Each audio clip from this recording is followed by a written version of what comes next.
Hello, everybody. What's going on? It is TK here with Mike. We are here finally for the long-awaited Mox Masters Invitational. We are doing the LCQ today, the last chance qualifier, so people can get those points to get in for the 10K event tomorrow. Oh my gosh, I'm so excited. Mike, how are you feeling today? I'm feeling great. This is going to be awesome. I'm really excited.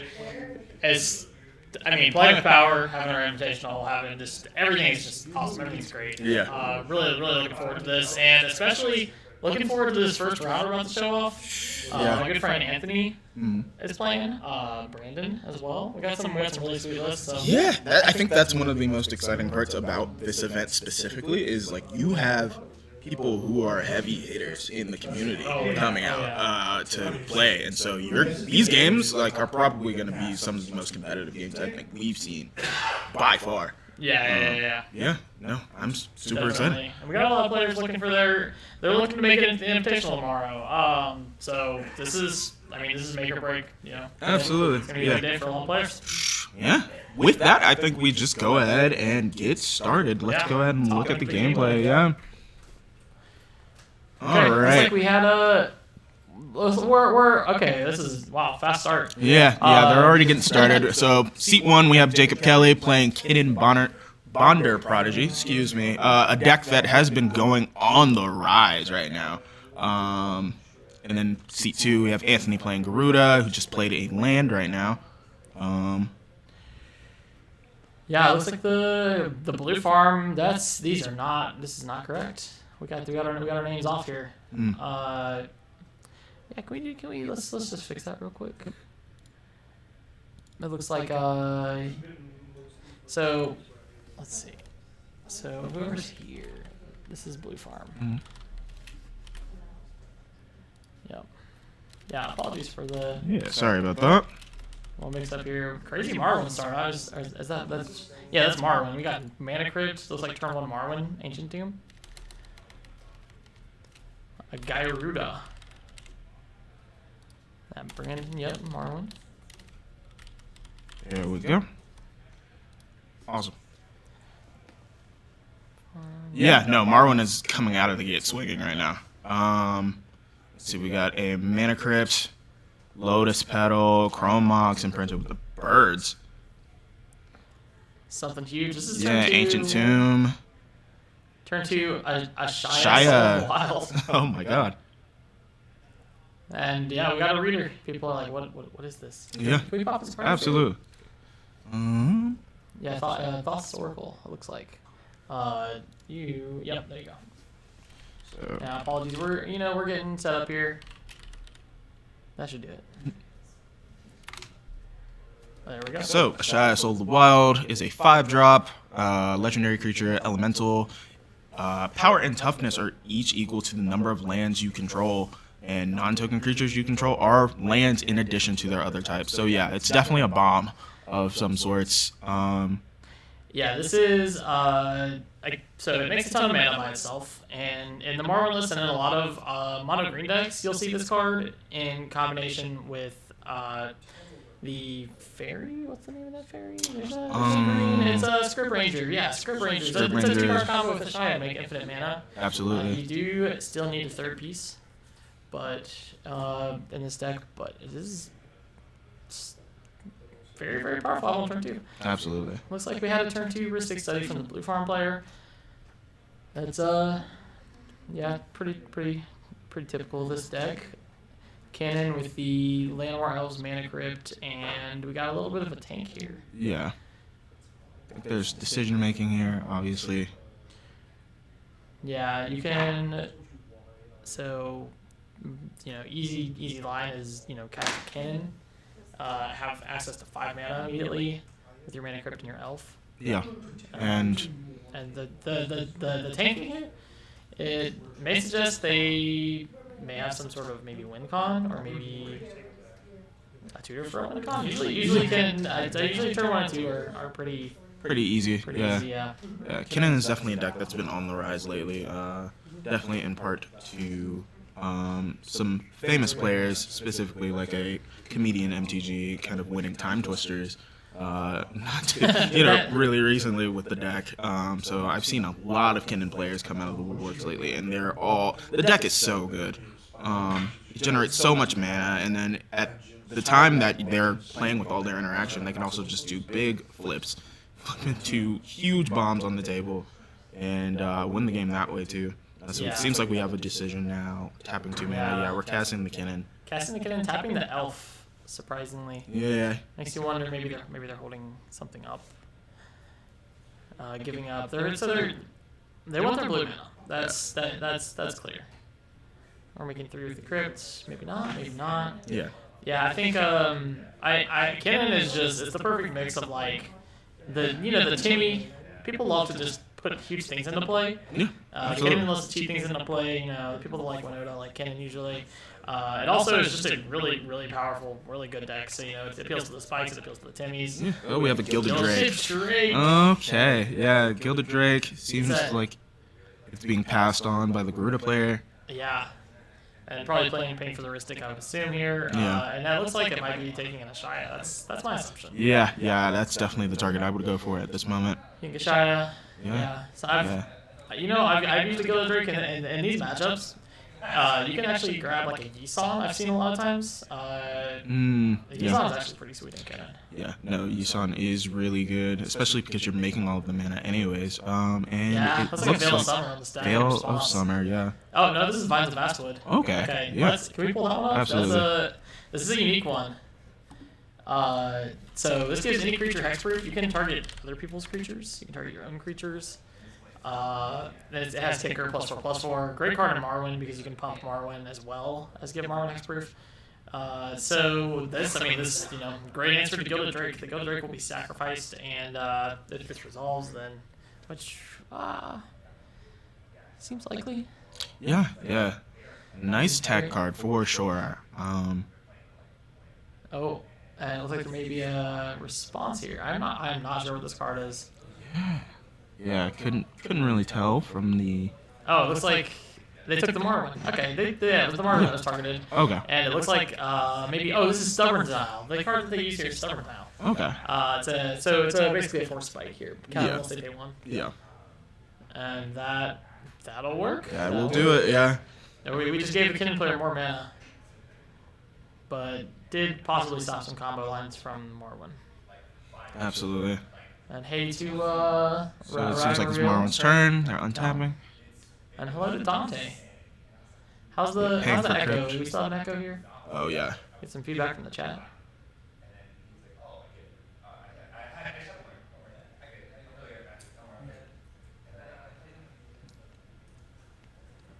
Alright, tapping Crypt. 3 mana. To get a Priest of Titania, I believe? Yeah. Yeah, when you don't Marwyn, Priest of Titania, it'll do the trick. It'll do. Except there's still echo. Yeah, maybe I wonder if maybe these microphones are picking each other up. Yeah, let's try that. Okay. How does it sound? How are we sounding? Better, worse? I appreciate you all. Thank you for the feedback. Absolutely. I want to give you guys the best viewing experience possible.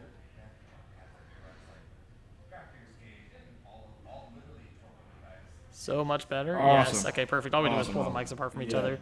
Yeah. Awesome. And so we've got our blue farm player here, set up with a nice turn 2 heuristic. The game's not over, and we're at turn 3. We've got our heuristic in play. Feeling good at this. At this point, I'm usually feeling pretty good. Maybe we're looking to find a deluge.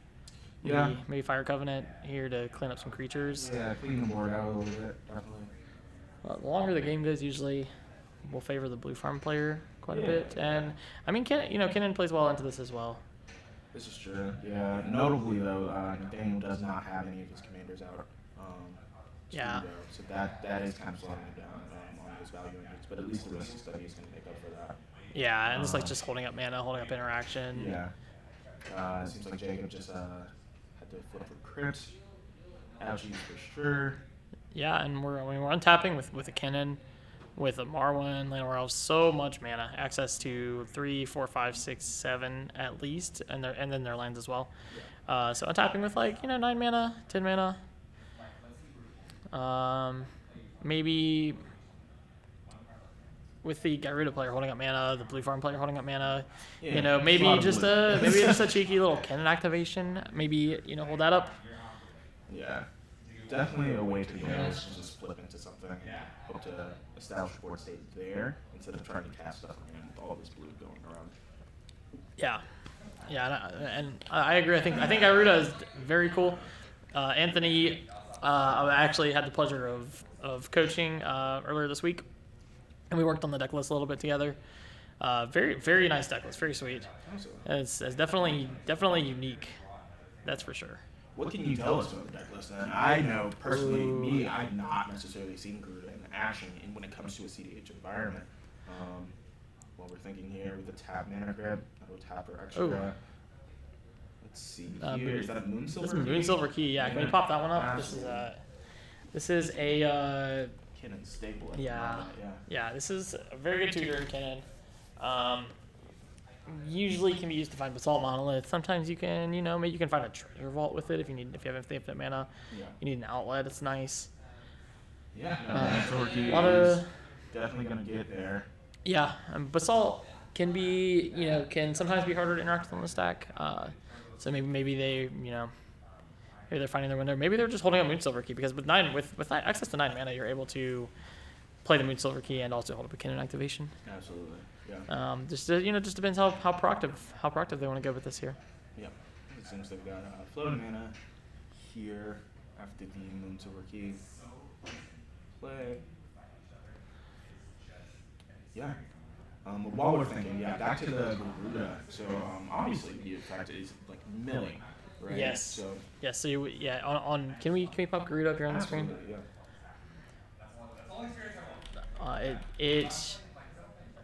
So it enters. Each player mills top 4 cards, and you can put a creature with even mana cost on the battlefield. Mm-hmm.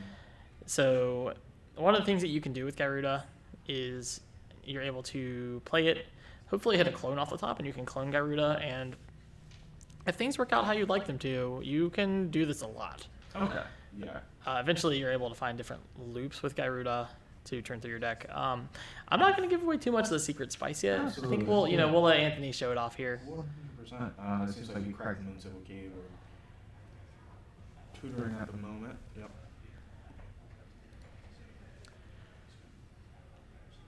Well, let's see how we're feeling. There's nothing wrong with just going for basalt and just setting it up. Yeah, definitely at this point, especially through a tutor. Anyways, looking pretty good at the moment.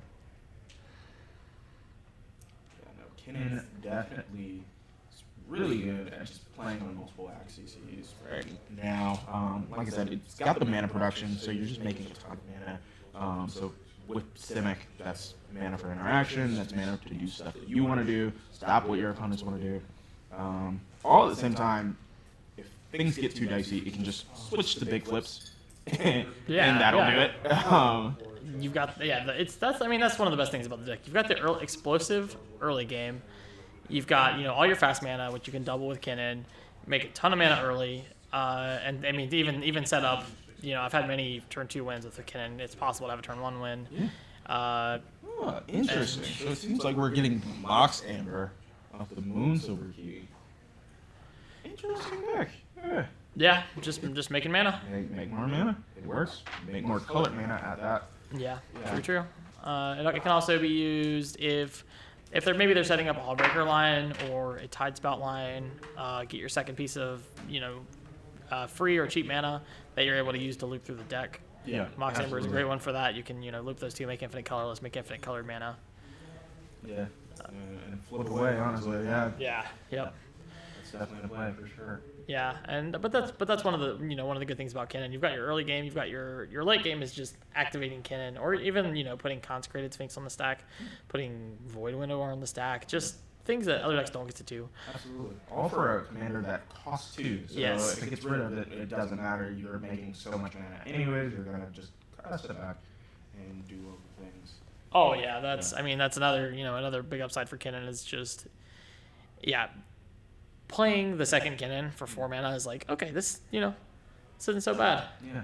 So seeming like Garuda's leaving mana open on their turn and passing. Yeah.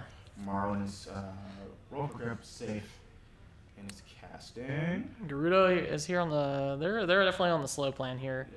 Sit back, interact. It appears, and yeah, Marwin here with a fierce empath. What do you think we're finding with this? That's a good question. Let's see. Yep. Fierce empath. Search library for a creature card with mana value 6 or greater. Reveal it, put it into your hand. Shuffle. Let's see. 6 CMC. I'm not as familiar with mono green. I think the most that I've done is like Silvala. Yeah. And so with that, you play this card and try and get something like a Cola or start loops like that. I'm not sure if Marlon was trying to do something similar with loops, but I'm sure it could just by the ability of Marlon anyways. Yeah. If I was a betting man, I would say Regal Force. Regal Force. Yeah, this is. So I know Brandon. I know how he likes to play. He likes to draw cards. I mean, obviously we all like to draw cards. But like being able to rebuild. Yep, and there we go. We got a Regal Force. Regal Force. Someone in the chat says, "You hoofing?" Oh man, I wish. Nah, we not hoofing. We're looking to draw some cards, and maybe no hoof here. No. We have the Echo still. Oh, okay. Yeah, so is this castable? Priest of Titania. We've got Llanowar Elves here. A Fierce Empath. They're tapping for at least 3. Marwin 4. It looks like they've got the mana. They're tapping. Oh, we've got the Ashaya still in play. They're tapping their creatures. Yep. To make because they're forests. Yep. Yeah, so Regal Force on the stack here is 1, 2, 3. What does that draw? 4, 5? 5, I think. I'm not sure.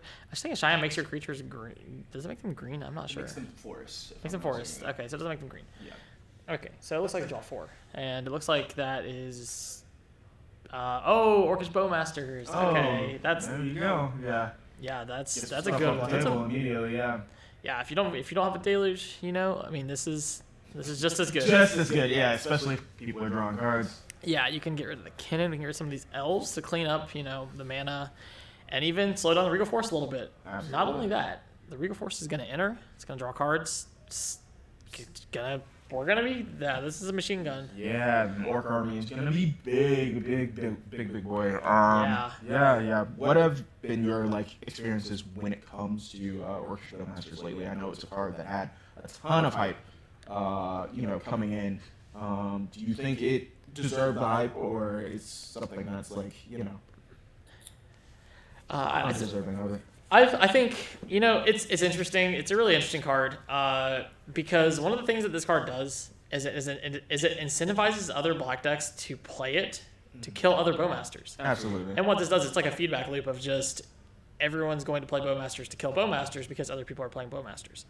What I actually think that this card, I think it deserves the hype. I also think that it, in a way, I think it hurts the format a bit. Because the creature decks were already struggling. We're seeing a lot of cards being printed that are very good against creatures. And this card especially is like, if I'm playing Winota, I do not want to see this card. You're able to use it in a political way where you can say, hey, maybe don't kill my Bowmasters and we can team up and kill all these creaters. Yeah, especially if there's already draw engines on the board, like a Ristic. Yes. Which there always is. I mean, this is the format. There's going to be Ristics. There's going to be a lot of extra draws. I think Bowmasters I think it's very powerful. I think it's very also, it's a very good card for, as a toolbox card that you can just kind of clean up stacks creatures because you're not always going to see them, but they do show up enough. Yeah. And it was a very, very good piece for these Grixis decks and for these Tymna Crom decks. Absolutely. 100%. So it seems like Bowmasters triggered trying to ping the Kinnan. And Kinnan is slipping in response and was able to get a Image. Yeah, Phantasmal Image. Maybe we're getting our own Regal Force. Yeah. Maybe we're own Regal Force, make our own Bowmasters. Oh, what about a Gilded Drake to grab Bowmasters? That's good. Yeah. Instead of trying to remove it, just grab it. Let's see. First time chat, thank you for being here. Why does my dad hate me? So is it Bowmaster being the best removal to another Bowmaster? Kind of like mental misstep in Modern. i.e., best counter to a card is itself. That's an interesting take. Yes. Yeah. Yes. Yeah. That is exactly what it is, in my opinion. And I think the card, it's not going to stop the Kinnan decks. It's not going to stop the creature decks. It is going to slow them down, and it's going to incentivize very savvy players that want to stop the creatures, and the Grixis decks that want to work together to stop the creature decks. Yeah. It's going to make it very difficult. Now that doesn't mean it's not the end all be all. It's not going to be the card that wins you the game all the time, but it's going to be the card that keeps creature decks a little bit, maybe a little less good than they should be. Absolutely. And that's sometimes that's not so bad when Kinnan is just dominating right now.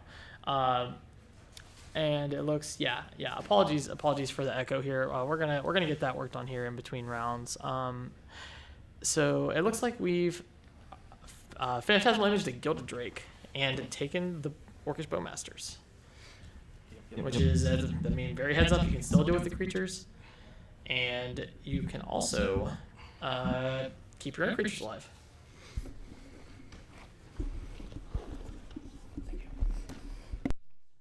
Can we hop over to the gameplay screen here? Yep. Okay. How are we feeling about the echo? Is this any better?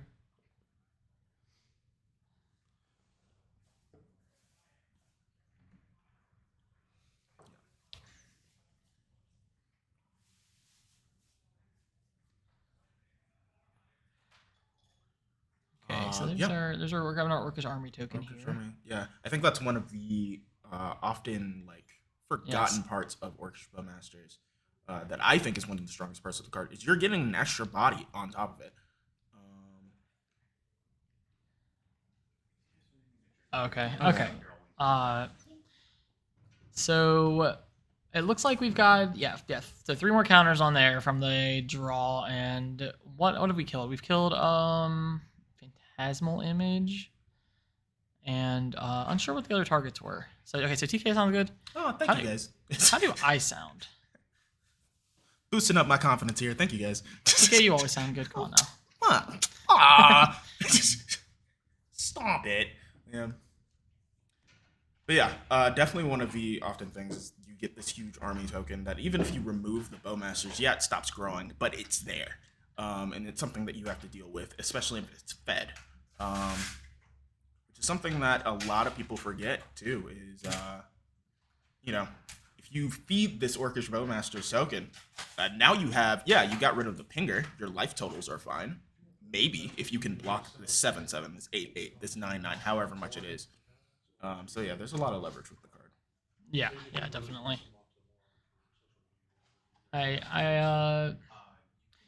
I do think that this is going to be like the weekend of Kinnan. I think that we're going to see just a lot of the very good Kinnan pilots are going to be here this weekend. Yeah. I think that this is the deck to be feared. This is the deck people need to figure out how to answer. Yeah. What that answer is, I don't know, because when I play the deck, I feel like you're not stopping me. Grafdigger's really Cage. Right. I mean, that's a good one. But this is it's like a Band-Aid. You can slow down their activations, but they're still playing blue. Yeah. They still have Balance at your end step. They still have Ristic. They still have Mystic. That's just one of the upsides, right? Absolutely. This is a discussion that I've been having a lot with a lot of players in the community right now too. Is the meta has kind of shifted to these creatures in your command zone that play on these multiple axes. Oh, we have a Phyrexian Metamorph being played by Nathaniel. That'll do. That will do. Yeah. Yeah, I think we found the answer to Bowmasters. Hey, guess what? It's a third Bowmasters. You just do it again. We're gonna keep Bowmasting until the masters are great. So we've got I would agree with some of the things that Chad is saying.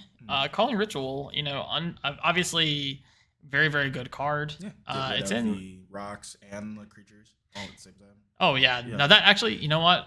You guys are right. That is a nightmare. When I'm playing Kinnan, that is that's the absolute worst card you can see. Yeah. It was in Winota, it was also bad.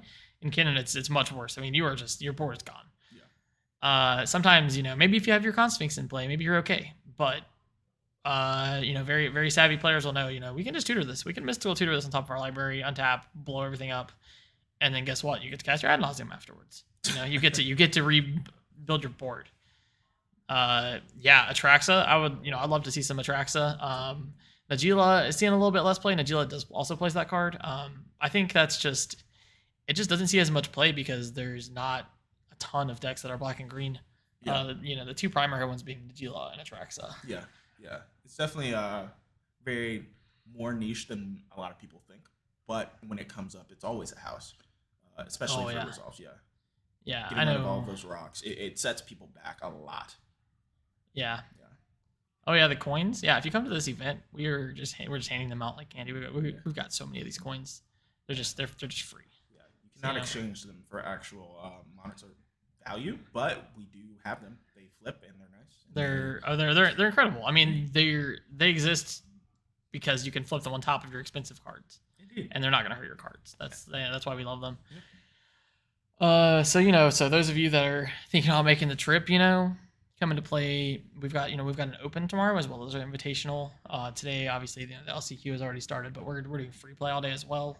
This is ever since we've started this channel, for years, we've been doing this for 5 years now. We have been just dreaming of running our own event, and this is a dream come true. This is awesome.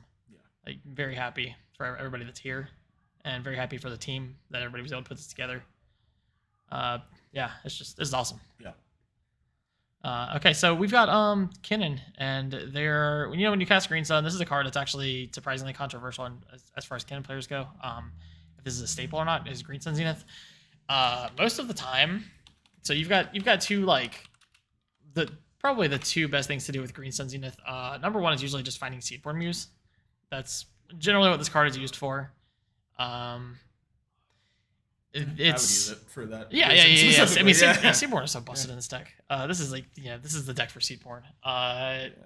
And if it's not that, then a lot of times it can be used. You make infinite mana, and sometimes when you make your infinite colorless mana through Basalt, it's hard to finish it out because you might need to cast your Thrasios. Green Sun Zenith can also find Thrasios. That's usually your second good target, because infinite colorless mana, all you need is a green. Find Thrasios, draw your deck. Absolutely. Okay, so yeah, Russ, 17-hour drive. For the coin, it's free. It's free. Sounds worth it to me. Yeah. Honestly. Yeah. And we've got some. Yeah. Plus, these playmats are sick. It looks like our camera has a little. Yeah. Shout out to Gold Saber for the Mox Masters design on these playmats. These are beautiful. He killed it. Yeah. It's a little harder to see on the camera, but the blue playmat and it has all of these little very small, very fine, just pink, just this beautiful pink going through it. It's so cool. And the orange one is the same, but it's got this green going through it. I like the blue one. I'm a big fan of the blue one. And really nice. We haven't seen the champion playmat yet, but that one is blue and yellow. It's a different color of blue, and that one's really, really cool. Yeah. We've already had a few people claim that they're gonna win the invitational and also win that playmat. Definitely. So one of them might be right. Somebody has to be. Yeah. Yeah. If I was a betting man, I might put it on the guy that has won 2 time twisters in the last few weeks. Yeah, it's hard to bet against that. Yeah. So we see we're paying life for. Oh, we got this is 5 mana. This might be a clone. This might be a. This is Otawara. Yeah, this is Otawara pitching to bounce Seedborn Muse. That is that does answer the Seedborn Muse. That's rough. Really good play. That's not how I'm trying to spend my turn 4. I think Garuda is a little bit behind here. We haven't we've interacted and we haven't done much. I'd like to see maybe a little bit of proactive play here from the Garuda player.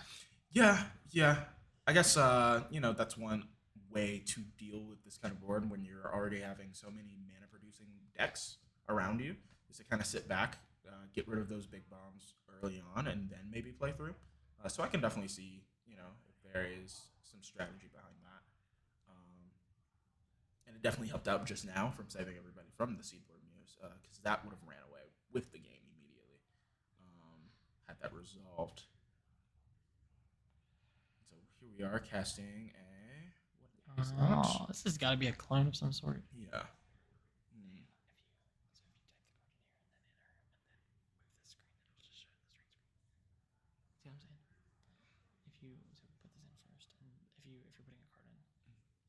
Swap it over to the gameplay plus card, and it'll show the card instead of Sorry about that. Okay, so let's hop over to our gameplay screen here. So we have, I would assume a clone on the stock. It looks like we're in the tank a little bit. Maybe, Yeah. oh, it's this. Mm-hmm. Yeah. There we go. Let's start our players here. Okay. Yeah. Okay, so we got a little bit of tanking. Brandon's thinking, he's got his clone there. Looks like we're marking something down here. Yep. And that's a Shia. Yeah. Okay. Shia. Okay. That's fun. I do not know what that clone is. I assume maybe this is some kind of proxy, or maybe it's for extended Garuda. Yeah. Yeah, Garuda has some very interesting clones, but there were a lot of options. We went through when we were doing our coaching session, looking at just like every clone, every blue clone. There's so many. It's a ton. There's a lot of good ones. That has a lot of different versions. Yeah. Sakshima is like one of the best ones for sure. Okay, so this is looks like a soul ring. Is this one of those elvish soul rings? That's kind of what it looks like. Yeah. Yeah. And maybe possibly paying for the wrist stick. Okay, so Brandon is untapping with like so much mana. Just refilled the hand last turn with the Regal Force. One of the issues is you're gonna have trouble comboing with your Scrub Ranger. I believe it's still a Bowmaster's in play. Metamorph. Yeah, the Metamorph is. Yeah, so that's gonna hinder our game plan here a little bit. Honestly, one of the cards you really don't want to see when you're playing mono green. Absolutely, yeah. Mono green, any other non-interactive blue deck definitely does not want to take Bowmasters when they're trying to draw their deck and combo off, because there's not going to be a lot that you can do to kind of stop it from doing its thing. Yeah. Natural order on the stack. Okay. Jesus. We're sacrificing. What are we sacrificing? Our Fierce Empath here. So this is a big play. This is, this might be, maybe we're looking for our Script Ranger. Maybe we're looking for our Infinite Mana outlet here. Yeah. Players. So Wristic. So you have to play through the Wristic. If you don't play through the Wristic, oh no, I'm sorry. The Wristic player has the Bowmaster, so that's not so bad. Yeah. Kinnan player fully tapped out. It looks like. And now we hoofing, please. Can I get a crater hoof? We might be disappointing you here. I don't think we're hoofing yet. Yeah. You got about roughly 100 life points to get through. I can't tell if it's a numbered Elvish Soul Ring. I get it. Like, it's an elf deck. Yeah. It's Elvish Soul Ring. It makes sense. It's I very get it. Yeah. Thematic. Got it. Eternal Witness. Or natural order for Eternal Witness. Okay. Okay. Yeah. What's probably grab something back? Grab the natural order back. Okay. If you have the mana, we got a free 2-1 out of the deal. You know? Absolutely. Okay, so are we gonna natural order our natural order? Wristic is being paid for. Getting rid of the. Is that? Maybe is there an Eternal Witness loop? Maybe. But what's the?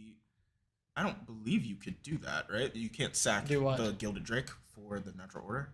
No, you cannot. Okay. Yeah, it's a green creature. Yeah. So then I guess maybe there was a draw trigger. Is that what just happened? That's we may have to grab a judge for this here. Yeah. Yeah. That is not how this card works. Yeah. I think.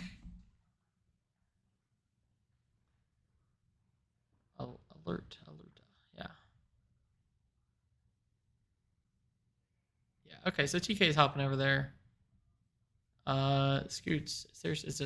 Wait. No. Scoots. I don't know if he's making it this weekend. I have not talked to him. No, this is Mike and TK doing commentary here. For the first 2 rounds. I think round 3, Alana's gonna hop in as well. We're kind of we're taking some shifts here. Between running our merchandise booth and the altars booth and stuff, and doing some commentary. We had a couple people that unfortunately could not make it this weekend. Would have liked to see Zach. Would have liked to see Ashani. And yeah, they unfortunately were not able to make it. Yeah, I miss Scoots too. I love Scoots. Okay, so we're Yep. Okay, so we've Yep. got our Got the situation judge fixed here. call for that. So yes, glad we caught that. Yeah. So Gilded Drake is Okay. Gilded Drake. If you missed that, Gilded Drake is a blue creature. Natural Order specifically says on the card that you have to sacrifice a green creature for its cost. So that was unlegal. Yes. What are we? So Yeah. we're replaying,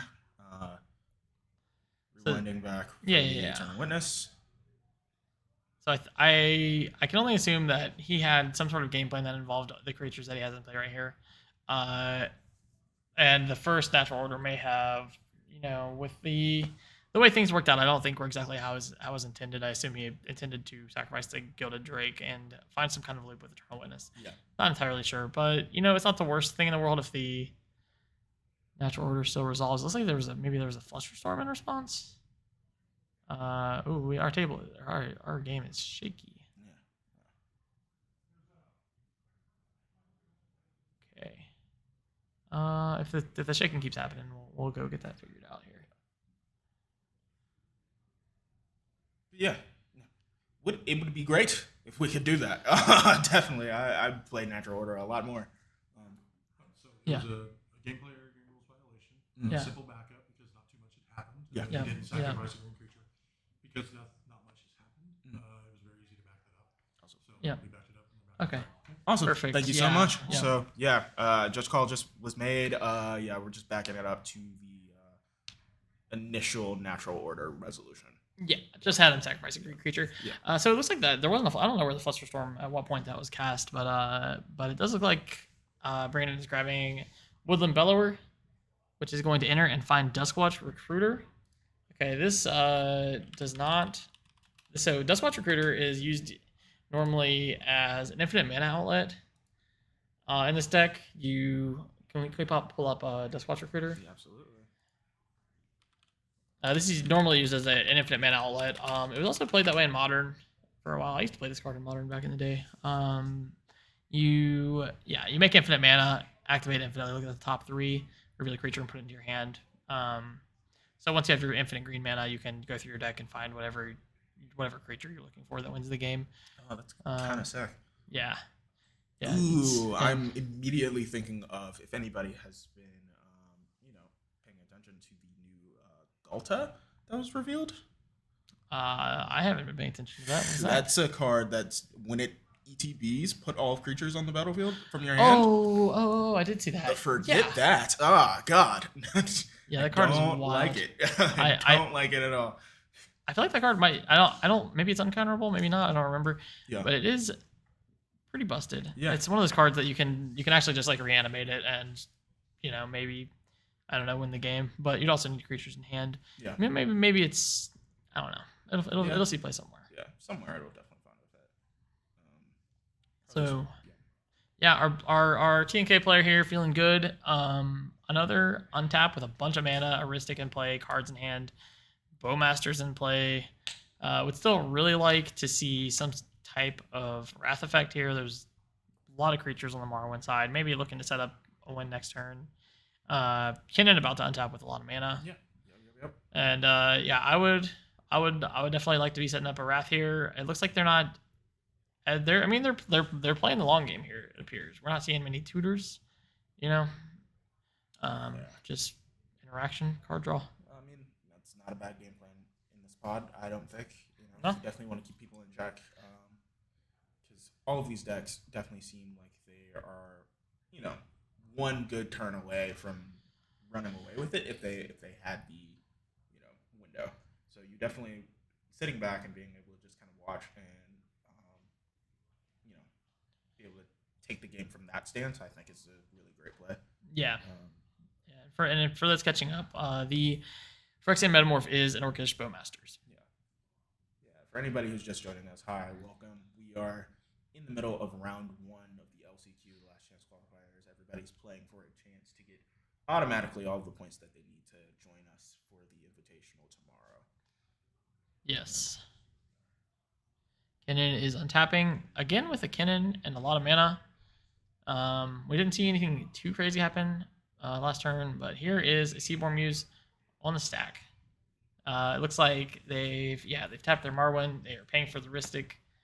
Seedborn, yeah, obviously, these games that go a little bit longer. This is your plan, right? Yep. But It's like a Mindbreak Trap. is that a hardcast Mindbreak Trap? That's what it looks like to me. That's you don't. I mean, you don't have a ton of creature answers. Yeah. In this deck, but and it gets rid of it one. permanently too, so that's pretty good. Yep.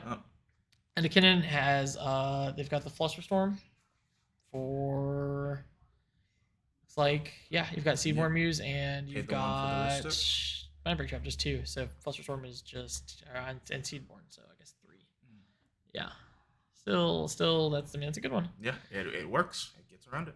Yeah, a lot of times you can put your Seedborn Muse on the stack. If they interact and you try to protect it, then they can stop your protection. That's a lot easier to interact with. You've got your Dispels, you've got your Fierces, stuff like that. Yeah. Flusterstorm, unfortunately, is not one that you're really able to interact with. So now we are looking for some creature removal. Absolutely, yeah. Anything to get rid of that before it goes too crazy. Yeah. But the thing about Kinnan is that goes crazy very fast. Yeah. You don't have a lot of time. You can usually survive like 1 on top with a Seedborn Muse. Okay, they get 1 activation. That's not so bad. Second activation is just you're in yeah. For sure. That's when it gets really rough. Yeah. And especially once you get to the third one, it's like, okay, I don't know how we're running this game. What is happening? Why are we still playing? You'll start seeing your Void Winnowers, your Con Sphinxes, your big beefy. It's really disgusting. Yeah. You know what card would be really disgusting here? Thorn Mammoth. I was not a believer in this card. I played with it last night. It was good. I've heard a lot of good things. I actually am probably gonna add one in this weekend. Thorn Mammoth. What'd that do? What? You gotta put a space. You got it. Yeah. There we go. Thorn Mammoth. This is a card that if they're on it, it's super nice in boards like this. It's just a fights. Yeah. It's just a big creature that you can just hit and just start killing everything. Yep. And it's like it's vaguely castable at 7 mana.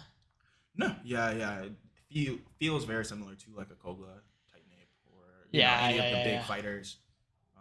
Similar. This one's more repeatable than Kogla. Yeah. And we're not really looking to loop. I think one of the good things about Kogla is you're able to loop with it. Yeah, and bounce things back. Yeah. There's a lot of other things that go on with it, but this one, you just keep doing it.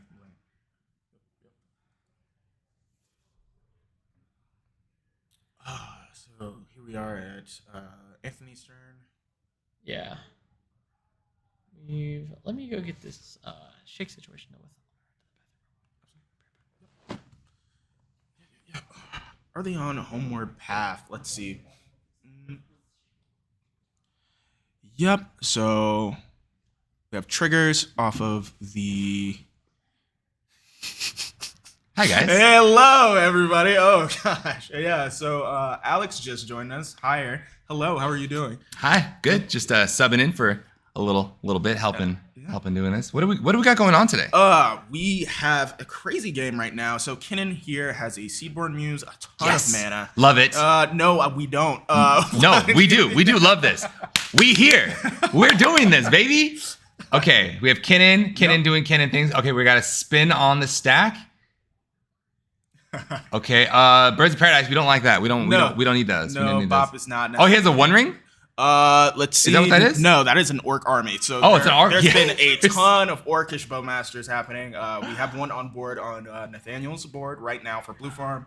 We have an Ashaya that's been copied for Garuda, as well as a Gilded Drake that was going. Yeah, there's a lot going on here. You came in at the perfect time. Yeah. What's funny with Ashaya is that Ashaya turns off Cyclonic Rift. Because it turns all your permanents into lands. Yeah. No. It's like, yeah. Does he have a Marwin? Yeah. So this is Marwin deck down here at the bottom. Yeah. Oh man. Okay. All right. We've had Natural Orders into Eternal Witness, and they have a loop on board, if I'm not mistaken, with the Bellower. And just looked this up not too long ago. It's What's Shia? I don't see the line. Yeah, I don't think they don't have it. Yet, but they do. If they get the mana, they have it in terms of the tutor. Yeah. They need all they need for them is like a Curing Ranger, and then they got it. Go for it. Yeah. Mhm. Garuda just being played. So I think it's being talked about right now. Yeah, Garuda can't resolve in this. So one of the things, with I don't know if Garuda has done the Garuda thing yet. Yeah, no, not yet. Okay, no. so Garuda runs clones. So all Garuda wants to do is cast Garuda, and is that Ruthless Technomancer? That's what it looks like to me. Yeah. Okay. Yeah. All right. So this is actually huge because so with Garuda, you cast Garuda, you're basically cascading. So so it resolved. Yeah. So it's clone. It's 4 clones always. It's gonna always be clones. Yep. And he's looking to just keep cloning nonstop, keep cloning Garuda until he hits a thing. So one thing that he can do is if he clones Ruthless Technomancer. So Ruthless Technomancer has an ETB. Sacrifice another creature. Yeah, let's pull it up here Yeah. for everybody at home. If I can spell, that's probably the best way to do that. Yeah, Ruthless Technomancer has Ruthless Technomancer has an ETB, and it says when it enters the battlefield, you may sacrifice another creature you control. If you do, create a number of treasure tokens equal to that creature's power. Right. So what's crazy here is that he can clone the Ruthless Technomancer and then sacrifice like the Garuda, and then you can like keep. And so you create 6 treasures, and then you can like reanimate another clone and like just like start going off, like making infinite mana. This is so crazy because Ruthless Technomancer, I'm aware of this card from like Corval doing very similar things with Dockside in terms of like looping the Technomancer triggers and getting value that way. So the fact that Garuda is here being able to do something very similar, hurts my heart a little bit. Like, why is this deck doing that? Yeah, no, that's sick though. Well, I don't know what card he got. He got something from Kennen. I think is that Consecrated Sphinx? It kind of looks like it. I think it might be. I think I see the 4/6. Yeah, I think that's my. Yeah, I think it got Consecrated Sphinx, which is really, really scary considering there's a Bowmaster on the battlefield. Bowmasters is on the board. Yeah, that is terrifying. Bowmaster is about to literally. Okay, so he got Consecrated Sphinx. So drawing 2 off the thing. That's really, really good.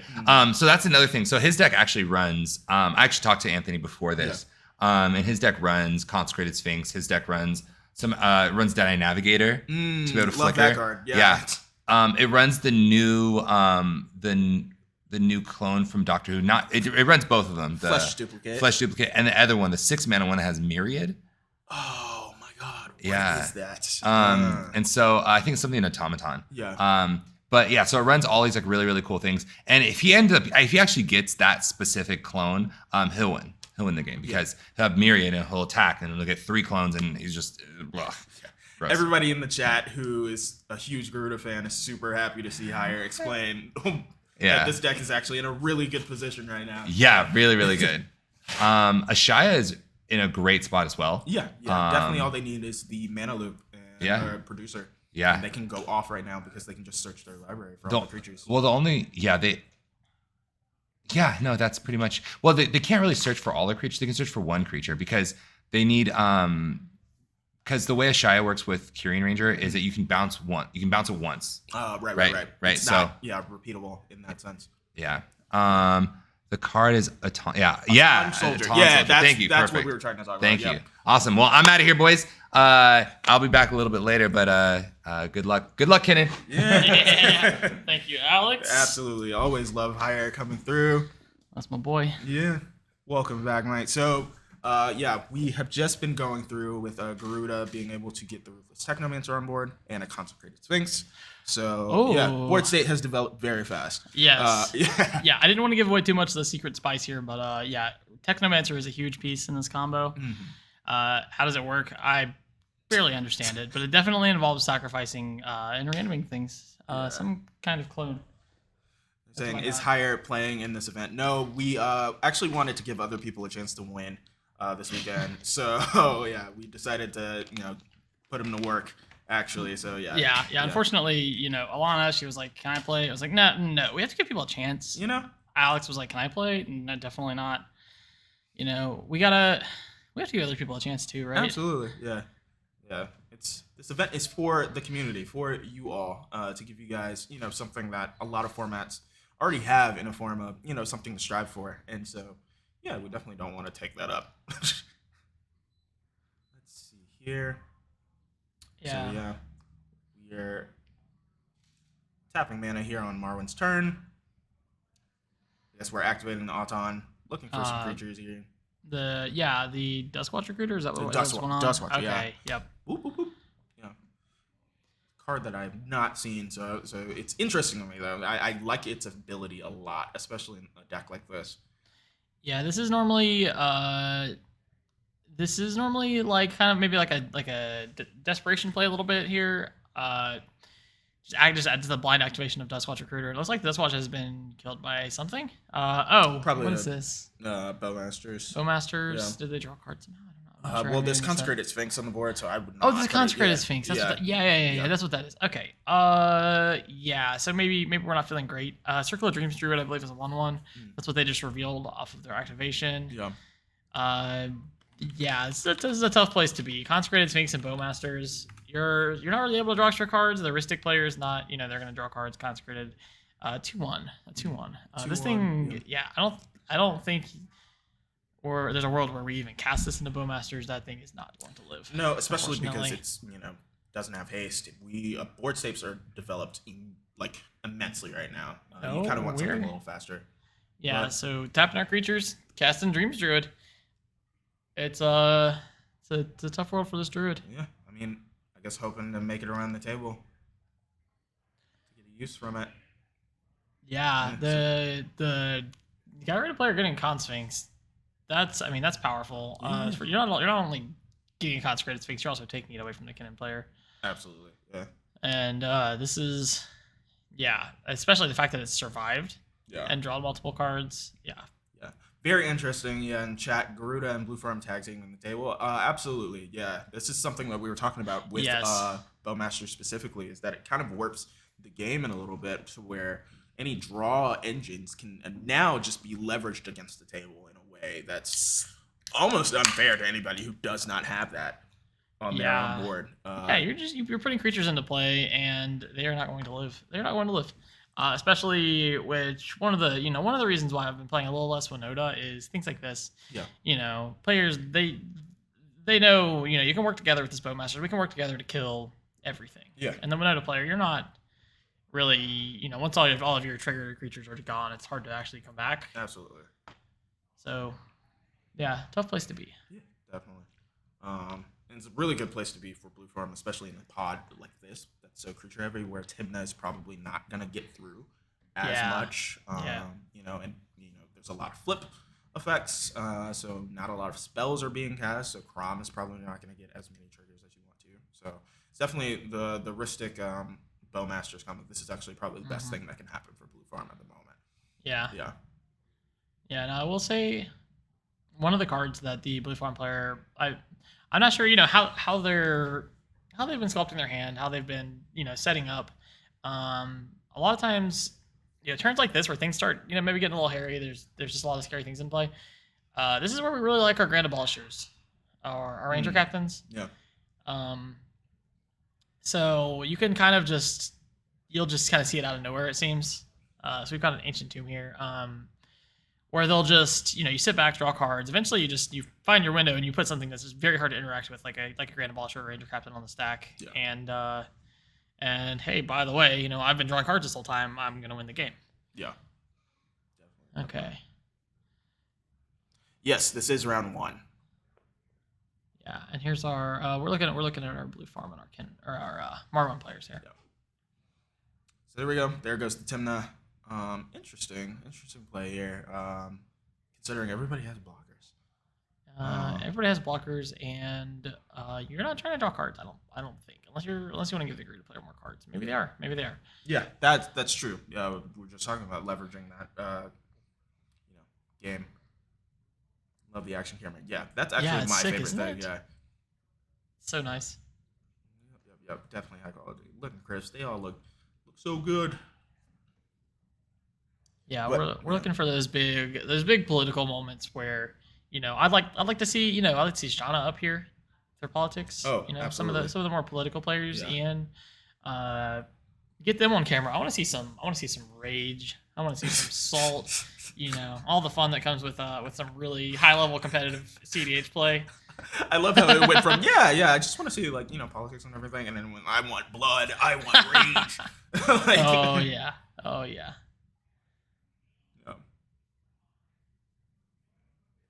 Yeah. So we're life loss. Seems like, Are we? Tap city of brass. Seems like, oh no, we're taking damage from. Yeah. Okay, yeah, we're taking damage from these creatures. So we're so sending them at the. Makes sense. We have a huge army token. Might as well bully some life totals here. Definitely get Garuda back down to where everybody was, because life totals are getting low. And this is when, this Bowmaster's trigger is going to get really dangerous because people are drawing cards and you're getting below 20. I'm not even looking at your board anymore. I'm just going to shoot you in the face and try and pressure life totals as much as possible, especially if I'm swinging on you two. You got it in the game somehow. Yeah. Right. If their hand is all interaction, which that happens. Like Blue Farm is it plays a lot of different kind of game plans, and if you just don't draw the tutors, you just draw the interaction. Like that's what you're going to be doing. Yeah. And Dante's asking how what kind of coaching I did. It was a little bit of politics. It was a decent amount of like piloting, of maybe some, we worked on the deck a little bit, some like deck advice or like how to do certain things based on like turn order or maybe mulligans. He's very, very knowledgeable in the mulligans and stuff like that. But yeah, just some general like tournament advice, things like that as well. I don't know if we have access to the deck lists, so it's hard to tell. Let's take a peek here. Can we look at the Blue Farm deck? Okay. They're on. Ooh, okay. Yeah, there's some good stuff. This is what I would definitely call mid-range. It's definitely got a tempo vibe to it. We have things like Lotho here. Boromir. Yeah, Boromir is the big one that I was like, wow. Phyrexian Metamorph is another interesting one, just an extra clone. That's just another card that you normally don't see in this deck. Yeah, not hard stacks, but things that are going to give you value over time, slow people down. Yeah, it's definitely a tempo mid-range list here, which I think honestly is probably the best play on a Blue Farm deck specifically. Because you can just sit down and draw cards, draw interaction, and then whenever it gets viable for you, turn it up a notch. That's a card I've been hearing a lot about lately. Is Boromir. Sucks. It sucks so much. You think it sucks? No, it's great. I'm saying it sucks for me. Yeah, free interaction gone. Are you kidding me? Yeah. I've always, I was a big fan of it in Winota. I haven't played a deck where I would, be able to play it. I've been playing Kinnan and Rockside a lot. But it makes sense, right? Yeah. Lavinia is good. I think Lavinia is a good card. Lavinia is great. This is a second copy of Lavinia. This also protects your creatures. Yeah. And the biggest thing is that if somebody's going for a win, you're able to sacrifice it so that people can cast their free spells. And this doesn't come up all the time, but like that's one of the downsides of playing those effects is that somebody can just win through it. Yeah. Right? Oh, the other player's Force of Will was turned off, so now I have this card that's blocking players out. It's just helping someone else win. As a cedh player, I love Lavinia so much. It's usually always my first tutor if I can, just because a lot of people forget that second effect of like the lands specifically, and so now we've got a little bit of glare here on that card. We'll see if we can, maybe fix that a little bit after the round. A lot of people forget that you need lands for what you're trying to do. You have to play fair, actually. No turn 2 Nazis here. Lavinia says no. I'm not sure what that card is. Yeah, nope. It looks like maybe so it's 4 mana. What are we? You can see that. Oh my god. Well, they tapped 4 mana. Oh, okay. It's like what? Yeah. Okay, so they paid for it. Looks like. Maybe it's another. Whatever it is, there's a force of negation. Okay, I was gonna say it doesn't look like a creature. There's no power and toughness. I can say that.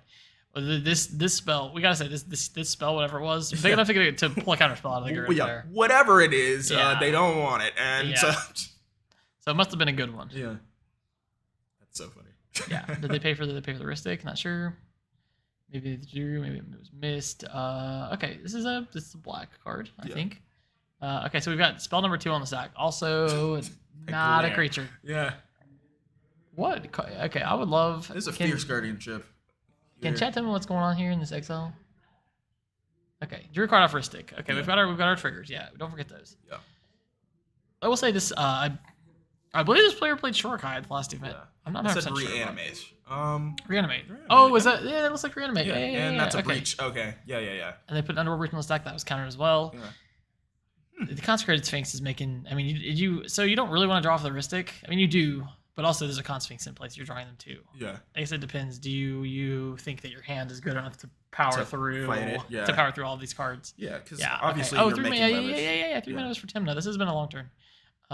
Okay, so we had a Timna. Mm. We had, which does seem to imply, usually if they're casting their Timna, maybe they're not drawing cards. Maybe they're just trying to turn on their free interaction because this deck does play those, even though like you get away with it a lot easier in Rock's Eye. In these decks, it's a little, especially in boards like this, it's a little bit like face up. Like you're just, why are you casting Timna? Well, yeah, I don't know. Don't worry about just collecting spot in my hand. That card doesn't exist. Yeah, absolutely. So definitely seems like we are passing to Cannon, look for a crypt. Thinking about an activation here. Yeah. Still, through all of this, we know we're still sitting on like Seedworm use. Was the Kinnan removed? Kinnan was removed at some point by the Bowmasters. Yeah. Okay. So, Crisis averted a little bit. Thank God. But here's Kinnan. Yeah, we're back. Yeah, we have the Guy's Cradle. Another card that is, I don't know if I'd say controversial, but I know Kinnan's pilots are pretty split on it. Do you play it? Do you not play it? It doesn't tap for mana on turn 1. I'm on the side of I have Kinnan and mostly real cards, and I don't own a Cradle, so I'm just not playing it. But that's my my neutral way of not playing that card, I guess. Makes sense. Yeah, I think it's decent. When it's good, it's really good. Yeah, it depends on the deck for sure. Like I said, in cedh, it's tutorable, and you're already playing creatures, so it works. It makes sense. In a Kinnan, I could see how you would probably be off of it. Yeah. So we're untapping here with Marwyn, Garuda, which is 2, 3, 4, 5, 6, 7, 8, 9, 10, 11, 12 mana, nearly enough for double activation. And with the Cradle in play, like we might be looking at 2 activations on the next player's turn. Yeah. This is all on Anthony's turn, gotta love playing when other people are playing. Yeah, it's a multiplayer game. Just allow me to, let's be buddies. Yeah. Ooh, Thrasios. Okay. That's, I've unsure how deep we've gone into this, but some Kinnan lists are able to win at instant speed in the upkeep. Definitely. And I've done it. Most recent. Okay, spoilers. Most recent Play with Power video, I did that. How dare you? So that's definitely a thing. I'm a big fan of Agatha's Soul Cauldron, and someone mentioned that in chat. That card is great. I know that's another one that people are like, maybe it's not so good. You can't get enough Drift Mage. I like it. I think it's good. Yeah. I haven't got to live the dream with Ranger Captain yet. So I think our Kinnan player just. Oh, did we draw a card? How are we? What? Probably they off activated of an upkeep, Thrasios, maybe. yeah. I'm a little curious because like they activated Kinnan, they passed. They didn't untap. Did we miss something here? Or did they activate an upkeep and miss maybe? Maybe I just missed that. Or maybe they're activating now. They're flipping cards. Yeah. I'm trying to see. I think, they are passing priority back to... Yeah. Oh, there's a Mana Vault on the stack. Let's...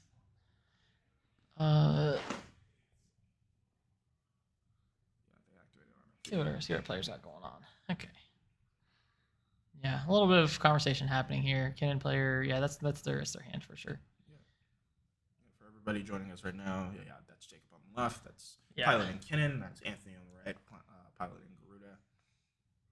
Yeah, it looks like an upkeep activation was missed here. Yeah. Deep in conversation. Absolutely. And Kinnan player's like, nah, I got nothing. Yeah.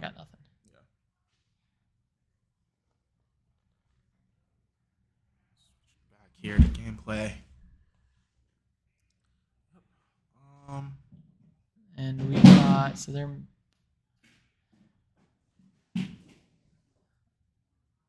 There's got to be some conversation here. I guess about what's going on. Okay. All right. Yeah, they're just okay. We're patiently waiting. Yep. Yeah, Cannon players like saying something. Something going on. Go to the gameplay here. Gotta love that box. Yeah, it's switching from cam to cam. That's great. Yeah, that's great. You press a button. It's awesome. Yeah, we've had I guess it's, a little bit of a shaky stage here. So if you see some shaking, that's what's going on. I'm gonna try to hop over between screens, so we don't, also too much shaking. Yeah, it would be nice to hear the table talk. We don't have that set up here. Yeah, but especially with all the games happening in one room. Yeah, it's a little difficult to set up. Oh yeah, so you would hear everybody in the background. Yeah. And hello, Memo. We love Memo. Memo. Memo is here. Memo, Yeah. is far and beyond qualified for the Invitational. Unfortunately, is overseas. Yeah. Was not able to make it. Yeah, it's okay. We already knew had he came, we would all just pack up and leave and hand him the trophy. 100%. Yeah. Yeah, the Najil player. Yeah. There's lots of Najil players, but Yep.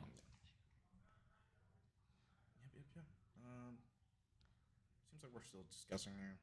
I guess in the meantime, we can talk about specifically who do you think it's taking this as you're looking at board states right now? Who's taking this? Yeah. Who do you think is in the winning It is very hard to say. I think that Brandon's gonna have some issues here with Bowmasters, Con Sphinx. I think the players having interaction, right? Whatever Kinnan hits, we don't know. Yeah. This is gonna be tough. Yeah. Mono Green is gonna have a tough time winning this one. That's not to say it's impossible. Yeah. But if I'm looking at this board, I'm feeling pretty good about the Kinnan player. Yeah. Assuming like I mentioned earlier, sometimes the blue farm deck just plays Grand Abolisher and just, hey, by the way, I'm winning now. It didn't happen last turn. They did present, right? They presented a reanimate. They presented an underworld breach on the stack. Right. But I'm feeling good. If I'm in Kinnan seed, I'm feeling good. Yeah. I think I'm gonna see another untap. There's a Lotus Petal on the stack here. They have a ton of cards. Anthony has a ton of cards. Oh, maybe the guard deck just wins here. That's true. Yeah. It's Probably trying to figure out some lines here. Yeah, they've been playing it slow, so it's yeah, we're tanking. Yeah, I know Chad has definitely been wanting to see Anthony go off with this Garuda deck. Yeah. I think we're definitely in for a treat with all those cards in hand for sure. Oh yeah, I've got the bias of that, like helping him out. I wanna see him pop off. I wanna see him do well. Okay. Yep. Oh man. I need to speed up our play here just a little bit. This is a big turn. I mean, maybe he's thinking, how hard is it to go off here? Yep. Okay. All right. Now, Gilded Drake of our own. What could we be targeting here? Right. So Kinnan would give you a lot of mana. Kinnan would give you Seedborn Muse. Seedborn Muse would shut that whole thing off too. Yeah. Yeah. Taking Seedborn is nice. Especially with all those cards in hand, you probably have interaction that you want to use on other people's turns. That'll make it a lot easier. Oh yeah. Oh yeah. Yeah, I don't think mana is not an issue. So maybe Kinnan. I don't believe mana is an issue. Yeah. Kinnan might not be the pick, but it is Kinnan. They are taking the Kinnan. Yeah. Okay, so we're either looking to stifle the Kinnan game plan, which is definitely will, or we're looking to just make enough mana to win the game. Yeah. Either way, it seems to do both. Yeah. Untap, you're getting rid of that flip engine. They still have Thrasios, so Seaborn Thrasios is still good. That's true. Yeah, that's true. It's a deck in its own. So anyone remember Curious Control? That was a good deck. Curious Control, Thrasios Dargo is still a deck. Yeah. That's true. Thrasios Dargo. Yep. Sitting back, activating Thrasios, making mana. Hopefully not drawing cards because Consecrated Sphinx is gonna kill us. Yeah, that's true. Okay, this is who can tell me what this card is? This is like Imperial Seal. That's what it looks I think like. this is the newer art for Imperial Seal. Oh, nice. Yeah. How sick would it be to Imperial Seal something on top of the library and then get it into play with Kinnan? How sick would that be? Actually, that's what I I like it a lot, and we can produce the mana. I like it a lot. It resolved. Yep. The Yeah. Lotus Petal will make green mana. You've got your lands to make the colors, and Mana Vault make taps for 4. Yeah, this would be awesome. Maybe I'm not 100% sure on the lines how the Garuda lines work. I know that Ruthless Technomancer is involved, so maybe this card's going to be involved here somehow. You can sacrifice your Garuda, I believe, to make a bunch of treasures. Definitely. I think that's how that card reads. Yeah. Can we pull up Ruthless Technomancer? Absolutely. We had it up here earlier. Has a lot of text. Yeah. Hire came in and gave us kind of the rundown of what this loop was supposed to do, and I can spell. Anthony is Nybar, yes. Yeah. Yes. Okay, yeah, let's pull this one up. This is one of those cards that you just read and you go like, this has to be broken. This has to be broken somehow. Oh yeah. Right. So it's already in play. They need a way to sacrifice it or get it in the grave to have the ETB effect. But yeah, ETB sack another creature and make treasures equal to its power, and it has more text. Yeah. Like is that Sakashima? It's like about Sakashima. Yeah. Can we hop back over to the gameplay? Yeah. So Sakashima the Imposter. Maybe we're copying the Technomancer. Maybe that's what's going on. That's pretty good. Yeah, Technomancer could sacrifice one of the Garudas to make 6 treasures, which by the way makes 12 mana now. Yep. Because we have Kinnan. Yeah. Oh god. Oh god, that's sick. Yeah. I know we were just talking about Technomancer has a lot of places in some very niche loops, especially with Dockside. Oh yeah. Yeah. Just kind of go off, make some. Yeah. That's more of a thing. Dockside is just broken. Okay, so we're copying Garuda. Yeah. Every card is good with Dockside because have you read that card? Oh, Tidespout Tyrant. This is actually part of the Garuda loop. This Really? is actually part of the loop. Oh my Tidespout god. Tyrant. It's That's really actually hard insane. not to loop with Tidespout Tyrant though. No. Yeah, or Grim Hireling, or Deadeye Navigator. By the way, Deadeye Navigator, 2 mana, you can flicker your Technomancer. Now we can sack our Garudas. Yeah. Maybe we can sack a Garuda. Maybe we can flicker our... Is there something here? I feel like there's something here. Okay. I take back everything I said. I think this is looking really, really good for Garuda. Yeah, definitely. Yeah. Yeah, we are cooking. We are definitely cooking. I would love to see some Garuda action. That's Deadeye Navigator over the Tidespout, so we're pairing it, or what are we pairing it with? Technomancer. Yeah. Dargo Thrasios is essentially Kinnan with access to Dockside and Breach. Kinda. Your commander doesn't make mana. Yeah. As a Dargo Thrasios player, I can say there's some truth to that, but you have so much nuances with a sack outlet in the command zone. It's kind of insane. I think that Anthony's explaining a loop. Yeah. Let's pop back over here. Yeah. It looks like he's Yeah. Deadeye, loop Technomancer. So how are we doing this? We're sacrificing the Garuda clone, sacrificing Mana Vault to what? I don't know. Yeah. How does this loop work? How are we doing this? What are we sacrificing? What are we sacrificing? Does okay? So Technomancer does not. Technomancer is sacrifices X artifacts to turn a creature card with power X or less. Yeah. And the X is going to be a clone. Yep. To copy Garuda. Yep. And then sacrifice the clone. So it's going to mill 4. Yep. Right? We're going to mill 4. We're going to get a creature. Right? And then we can sacrifice treasures. Can we sacrifice the clones? You can flicker Technomancer with Deadeye. Yeah, this is definitely a loop. Yeah. This is definitely a loop. Deadeye and Ruthless Technomancer are sold So out. we're getting a clone with Metamorph. Yep. Okay. Needs artifacts. And to we're sacrifice. milling 4. Needs artifact sacrifice, but you make treasures. The treasures, yeah. So those are artifacts. And the treasures tap for double with Kinnan. So you're making a ton of mana. Okay, so we're getting Sakashima the Imposter. Okay, so this is one of the interesting things about this deck is that you have to play a bunch of clones. Yeah. So we're cloning Garuda, right? Yeah, you have to play like a ton of clones to consistently trigger your Garuda when it enters. So we're milling 4. It looks like we hit a clone. This is a Mirror Hall Mimic. This is another 4. This is another 4 mana clone. It has like a disturb effect to get a creature back in grave. It's gonna enter as a copy of Garuda. Yeah. Or I'm sorry, probably Sakashima, I think, which is Also not considered legendary. So you can keep cloning them and they stay in play. Yeah. This is Dauthi Voidwalker. Yep. Okay. So now we can start to exile opponent's cards. And get value off of that. Yep. Yeah. Okay. So. It's looking really good here. As someone not incredibly familiar with this, his deck is so gas. As someone not super familiar with this, I I thought there was a line, and if if anybody can recognize a line, it's him. Yeah. Can we start sacrificing our extra Gyrudas? So we flicker our Technomancer for 2. Start sacrificing our clones. That's what I was thinking. To make, you would make 6 treasures each time, and 6 treasures is 12 mana.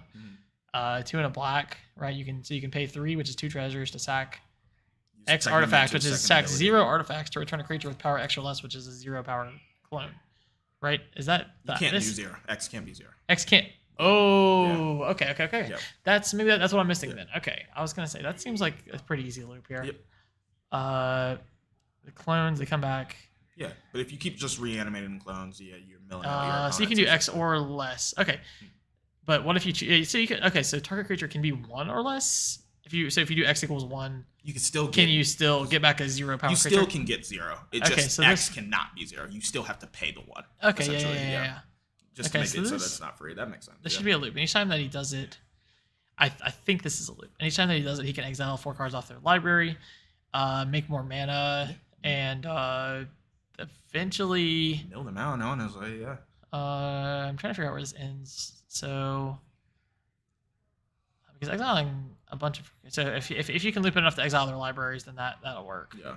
And maybe there's like a Kozilek or some effect to shuffle next to fate, something like that. I don't know. Clone loop. I want to see the clone loop. Yeah. I see him. I see. Okay, Sean in chat. What's up, buddy? Sean's over here typing in Twitch chat. And he's probably standing next to him. Yeah. Eventually, Thassa's Oracle. Yep. That's the That one. wins. That goes up. is that a real Why card? didn't I think of that? I always forget about Thassa's Oracle on CDH. Who plays that card? What are we talking about? Yeah, no, Thassa's Oracle will definitely do it. Yeah, no. I see people trash talking Dargo Thrasios. Yeah, it is Kinnan on Hardmore though. But that's any Thrasios deck, I believe. Yeah. You can just play Thrasios in Kinnan if you want to. But where's the fun in that? I want to You play do. 4. Yeah. Yeah. It's fine. Yeah. I like Kinnan. I like Kinnan. Red is really good. Dockside is really good. Yeah, Dargo Kinnan is- is so consistent. Kinnan is very consistent. Yeah, Dargo has a lot of Storm because of the red kind of thing in it, which I find very fun. Yeah, we're all boomers here because Deadeye, that was like 10 years ago. Sorry, man. Yeah, well, Sorry to give you the news. Dante, we would love to see you here, buddy. I think you should just start driving now. Yeah. If you drive now, you'll make it. Someone said they Emerald Anthony the other day with this deck. Oh my god. You just take his turn and I don't even know what you would do. Yeah. Mess up enough. Yeah.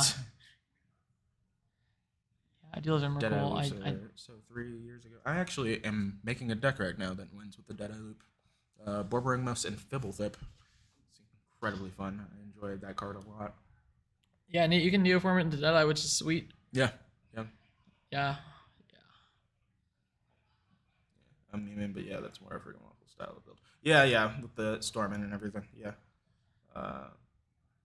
Definitely. Okay, so I think we're we're just cleaning up, yeah. He's like, are you gonna scoop? Or are you guys scooping? What are we? Do what I are we have doing to play this here? out? Yeah. Do you need me to play this out? Let's hop back over there, see what Anthony's got going on. Okay, the judge. Yeah, he's probably maybe we're making some tokens here. This isn't opponent scooping. What's going on?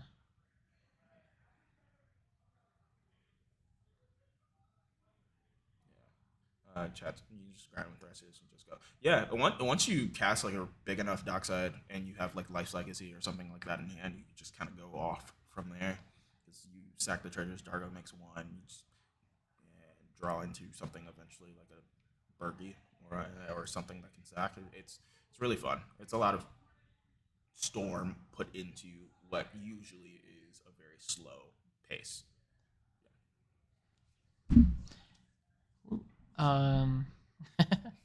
Yeah, let's hop over to the other. How did I let's lose see, to Garuda? Yeah. Yeah, that's not the look of hope. That is Yeah. not the look of hope. Yeah. I think we may have a game here. Yeah, standard players way Yeah, back in the he's- day were always thinking that same thing. How did I lose to Garuda? I think that was a thing in Legacy at one point. I don't know if it was Legacy? actually Yeah. a thing, but I know people definitely Yeah. played it. Legacy, It was- standard, yeah. It was definitely a card for sure. Man, talk about a crazy time in Legacy. Zerta was banned. The Zerta companion.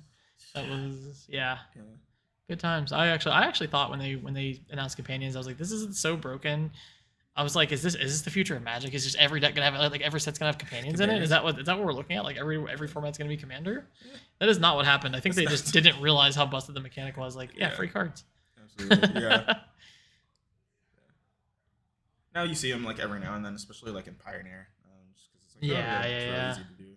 Well, I mean, it took a lot of bannings to get there, right? They banned Luris and Legacy. In Modern, I think Yorion, right? Yeah, definitely. Yeah, so explaining a loop here.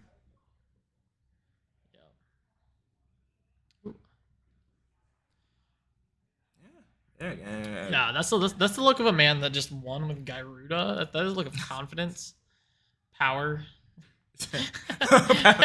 alpha energy. Real Chad energy explaining Gyruda. Real Giga Chad energy here. Yep. Okay. So Kennan's thinking. Okay, do we have an endurance? We're milling cards. We're flipping cards. Okay. Yeah, we're flipping our deck. Maybe not. Okay.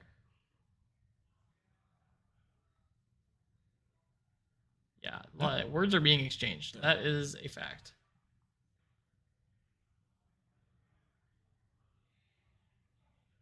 Okay. Yeah, so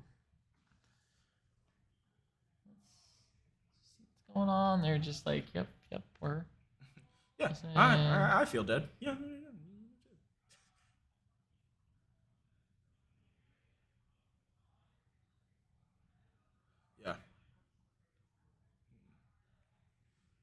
The era of 6-mana CDH commanders.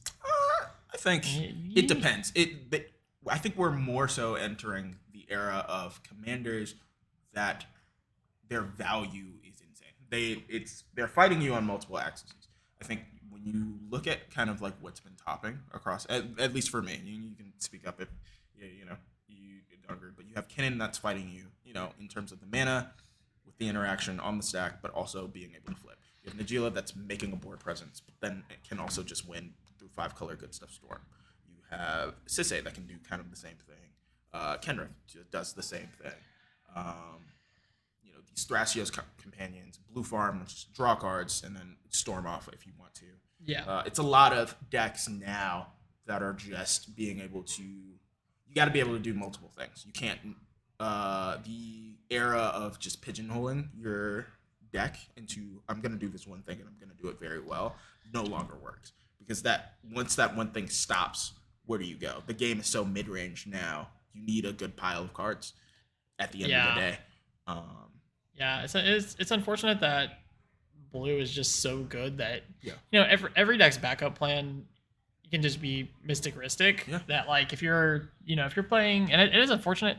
I mean, in my opinion, not having we're talking just specifically tournament cedh, right? Yeah. If you're not playing blue, you're not playing your Mystics and Ristics as just a backup. Like I'm gonna sit here and draw cards, and set up a win later. You're at a bit of a disadvantage. It feels. I'd like to be proven wrong. I'd like I definitely felt that in Winota a lot. Was like I really wish that I had blue. Yeah. Just to interact. So this is incredible. Yeah. This is incredible. Good game. We have a Gyruda win. Yeah. They've scooped it up. This is really good stuff. Love to see it, man. Okay, so what were your thoughts on that game? I think it was good. I think it was very interactive. There were moments where I thought everybody could win. I don't think there was ever a moment where I was like, okay, everybody's out of the game. Even when Garuda was sitting back and just, leaving mana untapped, I'm like, okay, they're in Dimir. That's interaction, at least in my mind. I thought it was a great game. I think everybody played very well. Yeah, that very slow start from Garuda. I was, I was a bit skeptical, especially like slow starts in cedh. I'm like, you might just not get to play the game. Yeah.